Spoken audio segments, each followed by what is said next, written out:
Hello my dear students, ಹೇಗಿದ್ರೆ ಎಲ್ರು? I hope ಎಲ್ರು ಚೆನ್ನಾಗಿದ್ದೀರಾ ಅಂತ ಅನ್ಕೊಂಡಿದೀನಿ. ನಾನು ಕೂಡ ಚೆನ್ನಾಗಿದ್ದೀನಿ.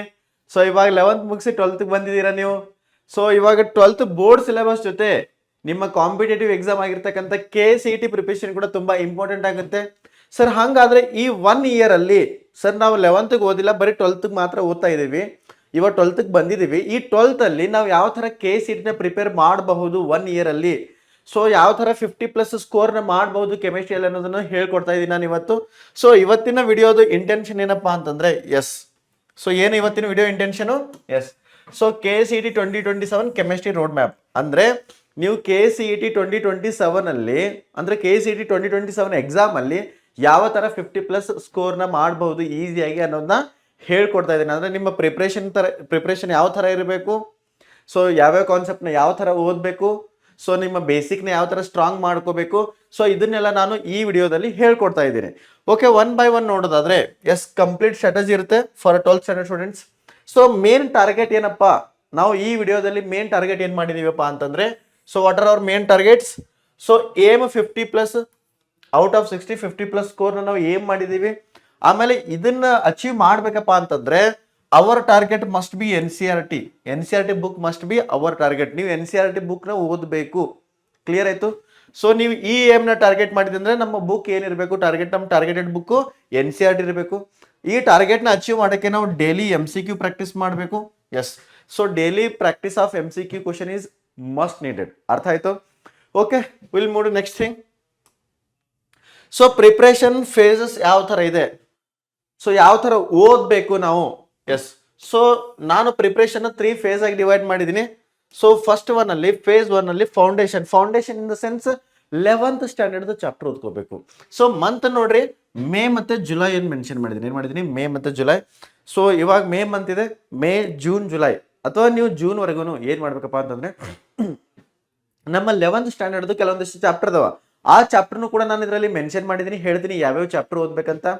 ಸೊ ಫಸ್ಟ್ ಈ 2 ಮಂತ್ಸ್ ಅಲ್ಲಿ ಏನ್ ಮಾಡ್ಬೇಕಪ್ಪ ಅಂತಂದ್ರೆ ನಿಮ್ಮ ಬೇಸಿಕ್ ನ ಸ್ಟ್ರಾಂಗ್ ಮಾಡ್ಕೋಬೇಕು. ಸೊ ಯಾವುದೇ ಒಂದು ಬಿಲ್ಡಿಂಗ್ ಕಟ್ಟಬೇಕಂದ್ರೆ ಫೌಂಡೇಶನ್ ಎಷ್ಟು ಇಂಪಾರ್ಟೆಂಟು, ಸ್ಟ್ರಾಂಗ್ ಫೌಂಡೇಶನ್, ಅದೇ ತರ ನೀವು KCET ಅಲ್ಲಿ 50+ ಸ್ಕೋರ್ನ ಅಚೀವ್ ಮಾಡ್ಬೇಕಪ್ಪ ಅಂತಂದ್ರೆ ನಿಮ್ಮ ಫೌಂಡೇಶನ್ ಕೂಡ ಏನಾಗಿರ್ಬೇಕು, ಸ್ಟ್ರಾಂಗ್ ಆಗಿರ್ಬೇಕು ಮೈ ಡಿಯರ್ ಸ್ಟೂಡೆಂಟ್ಸ್. ಹಾಗಾದ್ರೆ ಫಸ್ಟ್ PUC ಯಾವ್ಯಾವ ಚಾಪ್ಟರ್, 11th ಸ್ಟ್ಯಾಂಡರ್ಡ್ ಯಾವ್ಯಾವ ಚಾಪ್ಟರ್ ಅನ್ನೋದು ಕೂಡ ನಾನು ಹೇಳ್ಕೊಡ್ತೀನಿ. ಸೊ ಫೇಸ್ 1 ಅಲ್ಲಿ ಫೌಂಡೇಶನ್ ಓದ್ಕೋತೇವಿ, I mean like first PU syllabus ಓದ್ಕೋತೇವೆ. ಸೆಕೆಂಡ್ PUC ಅಂದ್ರೆ ಸೆಕೆಂಡ್ ಫೇಸ್ ಅಲ್ಲಿ complete second PUC syllabus, that August ರಿಂದ ಡಿಸೆಂಬರ್ ವರೆಗೂ ನಾವ್ ಏನ್ ಮಾಡ್ತೇವಪ್ಪ ಅಂತಂದ್ರೆ ನೋಡ್ರಿ, ಇಲ್ಲಿ ಮೇ ಟು ಜುಲೈ ವರೆಗೂ ನಾವ್ ಏನ್ ಓದಿದೀವಿ ಅಂದ್ರೆ ಫೌಂಡೇಶನ್ ಓದಿದ್ದೇವೆ. ಇದು KCET ಪ್ರಿಪರೇಷನ್ ನಾ ಹೇಳ್ತಾ ಇರೋದು. ಸರ್ ಇಲ್ಲಿ ಬರೀ ಫಸ್ಟ್ PUC ಓದ್ಬೇಕೇನ್ರಿ, ನಾವು ಸೆಕೆಂಡ್ PUC ಇದೆಯೋ ಅದನ್ನ ಬಿಡ್ಬೇಕೇನ್ರಿ? ಇಲ್ಲ. ಸೊ ನೀವು ಈ ಫೌಂಡೇಶನ್ ಜೊತೆಗೆ ಇದು KCET ಪ್ರಿಪರೇಷನ್ ಐತಿ, ಇದ್ರ ಜೊತೆಗೆ ನಿಮ್ಮ ಬೋರ್ಡ್ ನ ನೀವು ಓದ್ತಾ ಇರ್ರಿ. ನಾನು KCET ಪ್ರಿಪರೇಷನ್ ಬಗ್ಗೆ ಹೇಳ್ತಾ ಇದ್ದೀನಿ, ಅರ್ಥ ಆಯ್ತಾ? ಸೊ ನೀವು 12th ಬಂದಿರ ಅಂದ್ರೆ ನಿಮ್ಮ ಬೋರ್ಡ್ ಎಕ್ಸಾಮ್ಗೂ ನೀವು ಇಂಪಾರ್ಟೆನ್ಸ್ ಕೊಡಬೇಕು. ಸೊ ಒಂದು ಪ್ಯಾರಲಲ್ ಆಗಿ ಹೋಗ್ಬೇಕು. ಒಂದ್ ಕಡೆ ನಿಮ್ ಬೋರ್ಡ್ ಪ್ರಿಪರೇಷನ್ ಹಂಗೆ ನಡೀತಾ ಇರಬೇಕು, ಒಂದ್ ಕಡೆ KCET ಪ್ರಿಪರೇಷನ್ ಈ ತರ ನಡೀತಾ ಇರಬೇಕು. So May to July foundation ಓದ್ಕೋಬೇಕು ಅಂದ್ರೆ 11th standard. So next August to December complete ಆಗಿ ಸೆಕೆಂಡ್ PUC ನ ಓದ್ಬೇಕು. ಸೊ ಮುಂದೆ ಜನವರಿಯಿಂದ ಏಪ್ರಿಲ್ ವರೆಗೂ ಏನ್ ಮಾಡ್ಬೇಕಪ್ಪ ಅಂತಂದ್ರೆ ರಿವಿಷನ್ ಮತ್ತೆ ಮಾಕ್ ಟೆಸ್ಟ್ ನ ಕೊಡ್ತಾ ಹೋಗ್ಬೇಕು. ರಿವಿಷನ್ ಮತ್ತೆ mock test. Sir mock test ಅದೆಲ್ಲ ಎಲ್ಲಿ ಸಿಗುತ್ತೆ, ಮಾಕ್ ಟೆಸ್ಟ್ ನಾವು ಯಾವ ತರ ಮಾಡಬೇಕು, ಸೊ ಈ ಎಲ್ಲಾ ಕ್ವಶನ್ಸ್ಗೂ ನಾನು ಎಂಡ್ ಅಲ್ಲಿ ಆನ್ಸರ್ ಮಾಡ್ತೀನಿ ನಿಮ್ಗೆ. ಸೊ ಈ ತರ ಫೇಸ್ 1 ಫೇಸ್ 2 ಫೇಸ್ 3 ಅಂತ ನಾನು ನಮ್ಮ ಪ್ಲಾನ್ ನ ಡಿವೈಡ್ ಮಾಡಿದ್ದೀನಿ. ಯಾವಾಗ್ಲೂ ಒಂದು ದೊಡ್ಡ ಪ್ಲಾನ್ಕ್ಕಿಂತ ಏನ್ ಮಾಡ್ಬೇಕಪ್ಪ ಅಂತಂದ್ರೆ ಪ್ಲಾನ್ ನ ಡಿವೈಡ್ ಮಾಡಿ ಓದ್ಬೇಕು. Is is clear to everyone? So phase 1 ಅಲ್ಲಿ ಫೌಂಡೇಶನ್, ಫೇಸ್ 2 ಅಲ್ಲಿ second PUC complete syllabus, phase 3 ಅಲ್ಲಿ ಏನ್ ಮಾಡ್ಬೇಕಪ್ಪ ಅಂತಂದ್ರೆ ರಿವಿಷನ್, ಅಂದ್ರೆ ಅಗೇನ್ 11th ಮತ್ತೆ 12th ರಿವೈಸ್ ಮಾಡ್ಕೊಂಡು ಓದ್ಬೇಕು. Okay, will move to next thing. Sir basic ಓದ್ಕೋಬೇಕಂತ ಹೇಳಿದ್ರಿ, ಬೇಸಿಕ್ ಯಾವ್ಯಾವ ಚಾಪ್ಟರ್ ಇಂಪಾರ್ಟೆಂಟ್ ಅಂತ ಕೇಳಿದ್ರಪ್ಪ ಅಂತಂದ್ರೆ ಕೆಮಿಸ್ಟ್ರಿ ಯಾವುದೇ ಚಾಪ್ಟರ್ ಓದ್ಲಿ, ಸೊ ನಿಮಗೆ ಮೋಸ್ಟ್ ಇಂಪಾರ್ಟೆಂಟ್ ಯಾವ್ದಪ್ಪ ಅಂತಂದ್ರೆ mole concept. Without mole concept ನೀವು ಕೆಮಿಸ್ಟ್ರಿ ಒಳಗೆ ಏನು ಮಾಡೋಕ್ಕಾಗಲ್ಲ. ಅರ್ಥ ಆಯ್ತಾ? ಸೊ ನೆಕ್ಸ್ಟ್, ಸೊ ಕೆಮಿಸ್ಟ್ರಿ ಒಳಗೆ ನೀವು ಮಾಲಿಕ್ಯೂಲ್ಸ್ ಅದೆಲ್ಲ ಸ್ಟಡಿ ಮಾಡ್ಬೇಕಪ್ಪ ಅಂತಂದ್ರೆ ಕೆಮಿಕಲ್ ಬಾಂಡಿಂಗ್ ಇಂಪಾರ್ಟೆಂಟ್. ಅಂದ್ರೆ ರಿಯಾಕ್ಟೆಂಟ್ ಇದ್ದಿದ್ದು ಪ್ರಾಡಕ್ಟ್ ಯಾವ ತರ ಫಾರ್ಮೇಶನ್ ಆಗ್ತೈತಿಪ್ಪ ಅಂತಂದ್ರೆ, ಸೊ ರಿಯಾಕ್ಟೆಂಟ್ ಇದ್ದಿದ್ದು ಪ್ರಾಡಕ್ಟ್ ಆಗ್ಬೇಕಾದ್ರೆ ಬಾಂಡ್ ಬ್ರೇಕ್ ಆಗ್ತೈತಿ ಮತ್ತೆ ಬಾಂಡ್ ಫಾರ್ಮೇಶನ್ ಆಗ್ತೈತಿ. ಸೊ ಯಾವ ಬಾಂಡ್ ಈಸಿಯಾಗಿ ಬ್ರೇಕ್ ಆಗ್ತದೆ, ಯಾವ ಬಾಂಡ್ ಡಿಫಿಕಲ್ಟ್ ಆಗಿ ಬ್ರೇಕ್ ಆಗ್ತದೆ, ಇದನ್ನೆಲ್ಲ ನೀವು ಸ್ಟ್ರೆಂತ್ ಆಫ್ ದ ಬಾಂಡ್ ಇವೆಲ್ಲ ಎದ್ರ ಮೇಲೆ ಡಿಪೆಂಡ್ ಇರ್ತಾವಪ್ಪ ಅಂತಂದ್ರೆ ಕೆಮಿಕಲ್ ಬಾಂಡಿಂಗ್. ಈ ಎಲ್ಲ ರಿಯಾಕ್ಷನ್ ಕೆಮಿಕಲ್ ಬಾಂಡಿಂಗ್ ಮೇಲೆ ಡಿಪೆಂಡ್ ಇರ್ತೈತಿ. ಹಾಗಾಗಿ ಈ ಚಾಪ್ಟರ್ ಕೂಡ ಏನಾಗ್ತೈತಿ, ಇಂಪಾರ್ಟೆಂಟ್ ಆಗ್ತೈತಿ. ಥರ್ಮೋಡೈನಮಿಕ್ಸ್ ಮತ್ತೆ ಇಕ್ವಿಲಿಬ್ರಿಯಂ ನೋಡಿದ್ರಪ್ಪ ಅಂತಂದ್ರೆ ಸೊ ಈ ಥರ್ಮೋಡೈನಮಿಕ್ಸ್ ಮತ್ತೆ ಇಕ್ವಿಲಿಬ್ರಿಯಂ ನ ಯಾಕೆ ಓದ್ಬೇಕಂತ ಹೇಳಕತ್ತೀರಪ್ಪ ಅಂತಂದ್ರೆ 12th ಸ್ಟ್ಯಾಂಡರ್ಡ್ ಅಲ್ಲಿ ಕೆಲವೊಂದಿಷ್ಟು ಚಾಪ್ಟರ್ ಅದಾವ. ನೀವು ಥರ್ಮೋಡೈನಮಿಕ್ಸ್ ಎಲ್ಲಿ ಓದಿರ್ತೀರಿ, ಸಾರಿ ಗಿಬ್ಸ್ ಎನರ್ಜಿನ ಎಲ್ಲಿ ಓದಿರ್ತೀರಿ, ಥರ್ಮೋಡೈನಮಿಕ್ಸ್ ಒಳಗೆ ಓದಿರ್ತೀರಿ.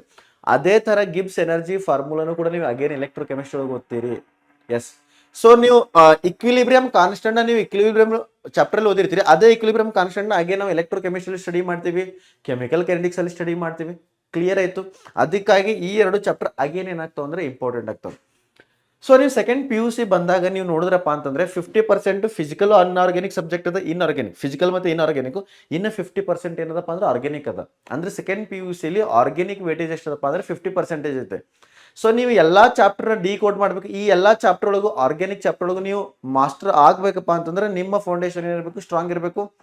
ಸೊ ಹಂಗಾದ್ರ ಫಸ್ಟ್ PUC ಯಾವ್ಯಾವ ಚಾಪ್ಟರ್ ಓದ್ಬೇಕಪ್ಪ ಅಂತಂದ್ರೆ ನಿಮ್ಮ ಫಸ್ಟ್ ಚಾಪ್ಟರ್ ಐತಲ್ಲ GOC, ಯಾವುದು GOC general organic chemistry. So ನೀವು ಈ ಚಾಪ್ಟರ್ ಅಲ್ಲಿ, ಈ ಫಸ್ಟ್ PUC ಚಾಪ್ಟರ್ ಅಲ್ಲಿ ನೀವು ಮಾಸ್ಟರ್ ಮಾಡಿದ್ದೇ ಆಗಿದ್ದಲ್ಲಿ, ಸೊ ಸೆಕೆಂಡ್ PUC ಅಲ್ಲಿರೋ 50% ವೇಟೇಜ್ ಏನೈತಲ್ಲ ಆರ್ಗ್ಯಾನಿಕ್ ಕೆಮಿಸ್ಟ್ರಿ, ಇದನ್ನ ಈಸಿಯಾಗಿ ಅಚೀವ್ ಮಾಡಬಹುದು. Yes, okay, will move to next thing. Okay, second PUC ಅಲ್ಲಿ ಯಾವ್ಯಾವ ಚಾಪ್ಟರ್ ಇದಾವಪ್ಪ ನಮ್ಮ ಫಿಸಿಕಲ್ ಕೆಮಿಸ್ಟ್ರಿ ಅಂತಂದ್ರೆ ಸೊಲ್ಯೂಷನ್ ಚಾಪ್ಟರ್ ಇದೆ. ಒಂದ್ ಸೆಕೆಂಡ್. ಎಸ್, ಸೊಲ್ಯೂಷನ್ ಚಾಪ್ಟರ್ ಇದೆ, ಎಲೆಕ್ಟ್ರೋಕೆಮಿಸ್ಟ್ರಿ ಇದೆ, ಕೆಮಿಕಲ್ ಕೈನೆಟಿಕ್ಸ್ ಇದೆ. ಸೊ ಈ ಮೂರು ಚಾಪ್ಟರ್ಗೆ ಫೌಂಡೇಶನ್ ಯಾವ್ದಪ್ಪ ಅಂತಂದ್ರೆ ಮೋಲ್ ಕಾನ್ಸೆಪ್ಟ್. ನೋಡ್ರಿ, ಯಾವುದು mole concept. So mole concept ಯಾರಿಗೆ ಬರುತ್ತಲ್ಲ ಅವರಿಗೆ ಈ ಚಾಪ್ಟರ್ ಈಸಿಯಾಗಿ ಅರ್ಥ ಆಗ್ತೈತಿ. ಎಸ್, ಮೋಲ್ ಕಾನ್ಸೆಪ್ಟ್ ಯಾರಿಗೆ ಬರ್ತೈತಿ ಅವ್ರಿಗೆ ಮಾತ್ರ ಈ ಚಾಪ್ಟರ್ ಈಸಿಯಾಗಿ ಅರ್ಥ ಆಗ್ತೈತಿ. Next D and F block ಮತ್ತೆ ಕೋಆರ್ಡಿನೇಷನ್ ಕಂಪೌಂಡ್ ನಿಮ್ಗೆ ಅರ್ಥ ಆಗ್ಬೇಕಪ್ಪ ಅಂತಂದ್ರೆ ಎಸ್, ಇದು ಇನ್ಆರ್ಗ್ಯಾನಿಕ್ ಚಾಪ್ಟರ್ಸ್ ಅದಾವ ಸೆಕೆಂಡ್ PUC ಇದು. ಎಸ್, ಇದು ಅರ್ಥ ಆಗ್ಬೇಕಂದ್ರೆ ನಿಮಗೆ ಪಿರಿಯೋಡಿಕ್ ಟೇಬಲ್ ಬಗ್ಗೆ ನಾಲೆಜ್ ಇರಬೇಕು. ಪಿರಿಯೋಡಿಕ್ ಟೇಬಲ್ ಮತ್ತೆ ನಾನು ಹೇಳಿದ್ನಲ್ಲ ಕೆಮಿಕಲ್ ಬಾಂಡಿಂಗ್. ಎಸ್, ಇದರಲ್ಲಿ ಅಗೇನ್ ಹೈಬ್ರಿಡೈಸೇಷನ್ ಓದ್ತೀರಾ. ಈ ಚಾಪ್ಟರ್ ಅಲ್ಲಿ ಹೈಬ್ರಿಡೈಸೇಷನ್ ಓದ್ತೀರಾ, VBT ಓದ್ತೀರಾ, ಆಮೇಲೆ ಸೊ CFSC ಅಥವಾ CFT ಓದ್ತೀರಾ. ಸೊ ಅದನ್ನೆಲ್ಲ ನೀವು ಆಲ್ರೆಡಿ ಎಲ್ಲಿ ಓದಿರ್ತೀರಪ್ಪ ಅಂತಂದ್ರೆ ಕೆಮಿಕಲ್ ಬಾಂಡಿಂಗ್ ಅಲ್ಲೂ ಕೂಡ ಓದಿರ್ತೀರಾ. ಅದಕ್ಕಾಗಿ ಕೆಮಿಕಲ್ ಬಾಂಡಿಂಗ್ ಏನಪ್ಪಾ ಅಂತಂದ್ರೆ ಲೈಕ್ ಇದ್ರ ಕಂಟಿನ್ಯೂಟಿ ತರ, ಕೆಮಿಕಲ್ ಬಾಂಡಿಂಗ್ ಚಾಪ್ಟರ್ ಕಂಟಿನ್ಯೂಟಿ ತರ ಇದೆ ಇದು. ಎಸ್, ನಾನು ಹೇಳಿದ್ದೀನಲ್ಲ. ಸೊ ಯಾವ್ಯಾವ ಬೇಸಿಕ್ ಚಾಪ್ಟರ್ ಯಾವ್ಯಾವ ಸೆಕೆಂಡ್ PUC ಚಾಪ್ಟರ್ನ ಲೀಡ್ ಮಾಡ್ತಾವ ಅನ್ನೋದು. ಎಸ್, ನೀವು ಫಸ್ಟ್ PUC ಅಲ್ಲಿ ಪಿರಿಯೋಡಿಕ್ ಟೇಬಲ್ ಮತ್ತೆ ಕೆಮಿಕಲ್ ಬಾಂಡಿಂಗ್ ಓದಿರಪ್ಪ ಅಂತಂದ್ರೆ ಅದ್ರ ಕಂಟಿನ್ಯೂಷನ್ ಪಾರ್ಟ್ ಯಾವ್ದಾಗ್ತೈತಿ D and F ಮತ್ತೆ coordination chemistry. Okay, next organic chemistry ನೋಡೋದಾದ್ರೆ organic chemistry will be having like 5 chapters.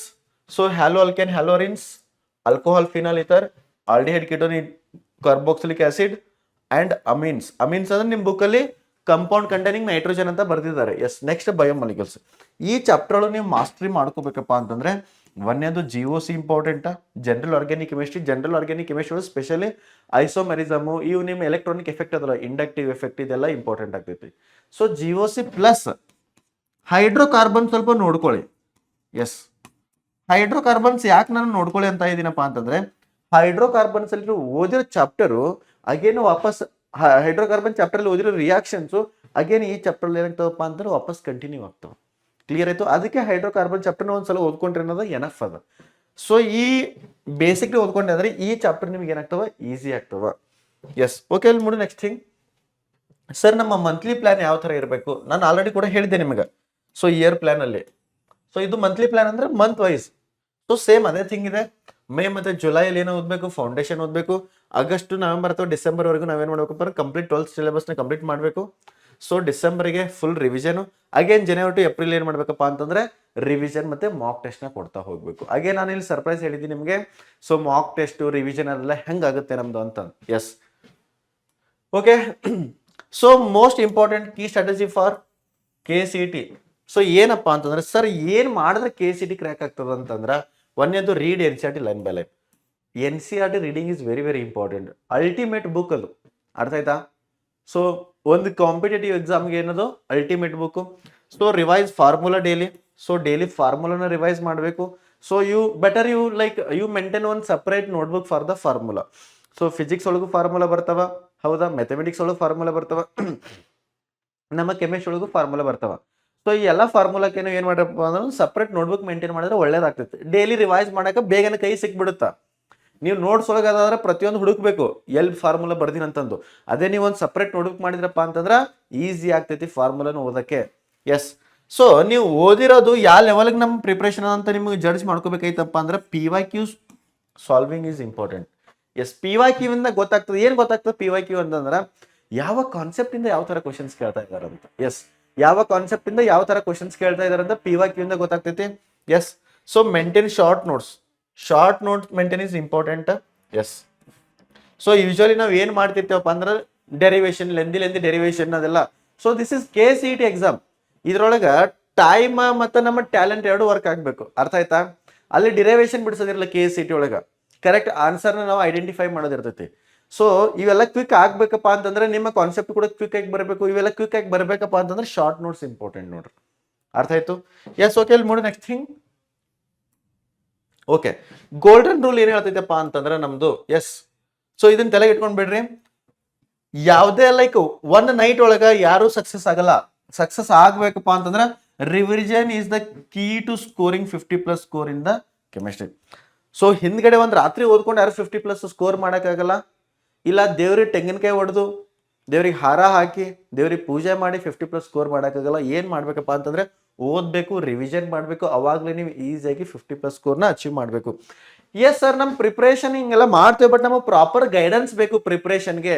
ಅಂದ್ರೆ ಎಲ್ಲಿ ಸಿಗ್ತದಪ್ಪ ಅಂತಂದ್ರ, ಎಸ್, ನಿಮಗೋಸ್ಕರನೇ ನಿಮ್ಮ ಪ್ರಾಬ್ಲಮ್ನ ಸಾಲ್ವ್ ಮಾಡಕ್ಕೆ PW ಒಂದು ಬ್ಯಾಚ್ ಕೂಡ ನಾವು ತಗೊಂಡ್ ಬಂದಿದೀವಿ. ಯಾವ್ದಪ್ಪ ಅಂತಂದ್ರೆ 12th ಸ್ಟ್ಯಾಂಡರ್ಡ್ ಸ್ಟೂಡೆಂಟ್ಗೆ ಲಕ್ಷ KCET 2027. ಎಸ್, ಸೊ ನಿಮ್ಮ ಪ್ರಿಪ್ರೇಷನ್ ಇನ್ನೂ ಈಸಿ ಆಗ್ಲಿ ಅಂತಂದು ಯಾವ ಬ್ಯಾಚ್ ತಗೊಂಡ್ ಬಂದಿದ್ದೀವಿ ನಾವು? ಲಕ್ಷ KCET 2027. ಸರ್, ಈ ಬ್ಯಾಚ್ಗೆ ಸೇರ್ಕೊಳ್ಳೋದ್ರಿಂದ ಏನ್ ಆಗ್ತೈತಿ ಅಂತ ಕೇಳಿದ್ರಲ್ಲ. ಸೊ ಇಲ್ಲಿವರೆಗೂ ನಾವು ಏನು ಗೈಡೆನ್ಸ್ ಮಾಡಿದ್ನಲ್ಲ ನಿಮ್ಗೆ, ಯಾವ ಮಂತ್ ಅಲ್ಲಿ ಏನ್ ಓದ್ಬೇಕು, ನಿಮ್ಮ ಪ್ರಿಪ್ರೇಷನ್ ಹೆಂಗಿರ್ಬೇಕಂದು according to that one only, ಅದ್ರ ಪ್ರಕಾರನೇ ನಾವು ಏನ್ ಮಾಡ್ತೀವಿ ಅಂದ್ರೆ ಈ ಬ್ಯಾಚ್ ಅಲ್ಲಿ ಪಾಠ ಮಾಡ್ತೀವಿ. ಎಸ್, ಸೊ ಈ ಬ್ಯಾಚ್ ಅಲ್ಲಿ ನಿಮ್ಗೆ ಟೆಕ್ನಿಕ್ಸ್ ಹೇಳ್ಕೊಡ್ತೀವಿ. ಈ ಬ್ಯಾಚ್ ಅಲ್ಲಿ ನಿಮ್ಗೆ KCET ಯಾವ ತರ ಈಸಿಯಾಗಿ ಕ್ರ್ಯಾಕ್ ಮಾಡಬಹುದು, KCET ನೀವು ಯಾವ ತರ ಈಸಿಯಾಗಿ 50+ ಸ್ಕೋರ್ನ ಮಾಡಬಹುದು ಅನ್ನೋದು ನಾವು ಏನ್ ಮಾಡ್ತೇವೆ ಇದರಲ್ಲಿ ಹೇಳ್ಕೊಡ್ತೇವೆ. ಎಸ್ ಸರ್, ಸೊ ಈ ಬ್ಯಾಚಿಗೆ ಸೇರ್ಕೋಬೇಕಪ್ಪ ಅಂತಂದ್ರೆ ಪ್ರೈಸ್ ಏನಿದೆ ಅಂದ್ರೆ 4999 ಇದೆ. ಎಸ್, ಸೊ ಏನಿದೆ 4999 ಇದೆ. ಸೊ ಇದಕ್ಕೆ ಕೂಪನ್ ಕೋಡ್ ಕೂಡ ಮೆನ್ಷನ್ ಮಾಡಿರ್ತಾರೆ ಯೂಶುವಲಿ ಡಿಸ್ಕ್ರಿಪ್ಷನ್ ಅಲ್ಲಿ. ಆ ಕೂಪನ್ ಕೋಡ್ ನೀವು ಯೂಸ್ ಮಾಡಿದ್ರಪ್ಪ ಅಂತಂದ್ರೆ ಅಗೇನ್ 500 ಕೂಡ ಏನಾಗ್ತೈತಿ, ಡಿಸ್ಕೌಂಟ್ ಆಗ್ತೈತಿ. ಎಸ್, ಆಮೇಲೆ ಈ ಬ್ಯಾಚ್ಗೆ ಸೇರ್ಕೊಳ್ಳೋದ್ರಿಂದ ನಮ್ಗೆ ಏನೇನು ಯೂಸ್ ಅಪ್ಪ ಅಂದ್ರೆ ಲಕ್ಷ KCET ಬ್ಯಾಚ್ಗೆ ಸೇರ್ಕೊಳ್ಳೋದ್ರಿಂದ, ಎಸ್, ಇದರಲ್ಲಿ ಟಾಪ್ ಫ್ಯಾಕಲ್ಟಿ ಪಾಠ ಮಾಡ್ತಾರೆ ನಿಮ್ಗೆ, ಕರ್ನಾಟಕದ ಟಾಪ್ ಫ್ಯಾಕಲ್ಟಿ. ಎಸ್, ಅವ್ರ ಅಂಡರ್ ಅಲ್ಲಿ ಕಲ್ತಿರೋ ಸ್ಟೂಡೆಂಟ್ಸು ತುಂಬಾ ಜನ ಏನ್ ಮಾಡಿದಾರಪ್ಪ ಅಂತಂದ್ರೆ KCET ನ ಕ್ರ್ಯಾಕ್ ಮಾಡಿದಾರೆ. ಎಸ್, ಸೊ ಫ್ಯೂಚರ್ ಅಲ್ಲಿ ನೀವು ಕೂಡ KCET ಕ್ರ್ಯಾಕ್ ಮಾಡ್ಬೇಕಪ್ಪ ಅಂತಂದ್ರೆ these kind of faculties are needed. Yes, ಆಮೇಲೆ ನಿಮ್ಗೆ ಇದರಲ್ಲಿ ಲೈವ್ ಕ್ಲಾಸ್ ಸಿಗುತ್ತಾ. ಆಮೇಲೆ ಕ್ಲಾಸ್ ಮುಗಿದ್ಮೇಲೆ ಸರ್ ನಾವು ಲೈವ್ ಕ್ಲಾಸ್ ಅಟೆಂಡ್ ಆಗಿಲ್ಲ ಅಂತಂದ್ರೆ ಇದ್ರ ರೆಕಾರ್ಡ್ ವರ್ಷನ್ ಕೂಡ ಸಿಗ್ತೈತಿ. ಆಮೇಲೆ ಕ್ಲಾಸ್ ಶಾರ್ಟ್ ನೋಟ್ಸ್ ಕೂಡ ಸಿಗ್ತೈತಿ ನಿಮ್ಗೆ. ಸೊ ಆಮೇಲೆ ಕ್ಲಾಸ್ ಮುಗಿದ್ಮೇಲೆ ನಮ್ಗೆ ಎಕ್ಸ್ಟ್ರಾ ಕ್ವಶನ್ ಸಾಲ್ವ್ ಮಾಡ್ಬೇಕಪ್ಪ ಅಂದ್ರೆ DPP ಸಿಗುತ್ತಾ. ಆಮೇಲೆ ಇಂಪಾರ್ಟೆಂಟ್ ಕ್ವಶನ್ಸ್ ನಾವು ಬುಕ್ಲೆಟ್ ಕೂಡ ಕೊಡ್ತೀವಿ ನಿಮ್ಗೆ ಇದರಲ್ಲಿ. ಎಸ್, ಇಷ್ಟೆಲ್ಲ ನಿಮಗೆ ಮಟೀರಿಯಲ್ ಪ್ರೊವೈಡ್ ಮಾಡಿದ ಬಳಿಕ no one will stop to score 50+. So ನಿಮ್ಮನ್ನ ಯಾರಿಂದನೂ ಸ್ಟಾಪ್ ಮಾಡೋಕ್ಕಾಗಲ್ಲ 50+ ಸ್ಕೋರ್ನ ಮಾಡೋದ್ರಲ್ಲಿ. ಎಸ್, ಐ ಹೋಪ್ ಎಲ್ಲ ಕಾನ್ಸೆಪ್ಟ್ ನಿಮ್ಗೆ ಅರ್ಥ ಆಗಿದೆ ಅಂತ ಅನ್ಕೊಂಡಿದ್ದೀನಿ. ಎಸ್, ಸೊ ನೀವು KCET 2027 ಅಲ್ಲಿ 50+ ಸ್ಕೋರ್ನ ಅಚೀವ್ ಮಾಡ್ಬೇಕಪ್ಪ ಅಂತಂದ್ರೆ ಈ ಎಲ್ಲ ಥಿಂಗ್ನ ಫಾಲೋ ಮಾಡಲೇಬೇಕು. ಎಸ್, ಸೊ ಈ ಸ್ಟ್ರಾಟಜಿನ ಫಾಲೋ ಮಾಡಬೇಕು. ಸೊ ನಿಮ್ಮ ಜರ್ನಿ ಇನ್ನೂ ಈಸಿ ಆಗ್ಬೇಕಪ್ಪ ಅಂತಂದ್ರೆ ಸೊ ನೀವು ಲಕ್ಷ KCET 2027 ಬ್ಯಾಚ್ನ ಸೇರ್ಕೊಳ್ಳಿ. Thank you so much. Take care. Bye bye.